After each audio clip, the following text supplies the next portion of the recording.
దర్శి పట్టణంలో నమ్మకముగా నాణ్యముగా అందమైన ఆభరణములను అందుబాటు ధరలతో సకాలంలో అందించి ఖాతాదారుల మన్ననలు పొందిన Amrutha Sai gold house and pawn broker. తాకట్టు వ్యాపారం, బంగారు ఆభరణములపై రుణ సౌకర్యం కలదు. ఇట్లు మీ దేవతి రామారావు, దేవతి ఈశ్వర్ సాయి.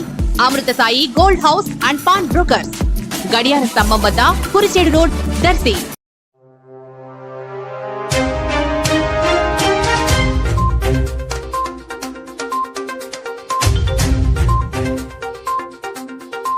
ఈ రోజు అనగా బుధవారం డాక్టర్ గొట్టిపాటి లక్ష్మి, డాక్టర్ కడియాల లలిత్ సాగర్లు, జిల్లా మంత్రివర్యులు డొల్లా బాల వీరాంజనేయ స్వామి, గౌరవ పెద్దలు ఎంపీ మాగుంట శ్రీనివాసులు రెడ్డి, జిల్లా కలెక్టర్ దినేష్ కుమార్, జిల్లా ఎస్పీ సుమిత్ సునీల్ తదితర జిల్లా అధికార యంత్రాంగంతో ప్రత్యేకంగా భేటీ అయ్యారు. దర్శి నియోజకవర్గంలోని సమస్యలను వారికి వివరించారు. సమస్యల పరిష్కారమే ఎజెండాగా వారితో చర్చించారు. దర్శి సమస్యలపై కూటమి నేత డాక్టర్ గొట్టిపాటి లక్ష్మి సుదీర్ఘంగా మాట్లాడుతూ, పెద్దలు గౌరవనీయులు మన జిల్లా మంత్రివర్యులు డొల్లా బాల వీరాంజనేయ స్వామికి మరియు పెద్దలు గౌరవనీయులు మన ఎంపీ మాగుంట శ్రీనివాసులు రెడ్డికి మరియు జిల్లా పెద్దలైన శాసనసభ్యులకు మరియు పార్టీ పెద్దలకు, ఇన్ఛార్జీలు మరియు జిల్లా అధికార యంత్రాంగానికి హృదయపూర్వక శుభాకాంక్షలు, అభినందనలు తెలియజేశారు. సీనియర్ నాయకులు స్వామికి మన ఒంగోలు జిల్లా నుండి అత్యంత కీలకమైన సాంఘిక సంక్షేమ శాఖ మంత్రిగా బాధ్యతలు చేపట్టడం మనకు ఎంతో గర్వకారణం. అంతేకాక వాలంటరీ వ్యవస్థను పునర్నిర్మించేందుకు కూడా స్వామి ఎంతో దోహదపడగలరని నమ్ముతున్నామన్నారు. మంత్రికి దర్శి నియోజకవర్గ ప్రజల ప్రతినిధిగా మా వెనకబడిన దర్శి ప్రాంతాన్ని అభివృద్ధి ప్రాంతంగా మార్చేందుకు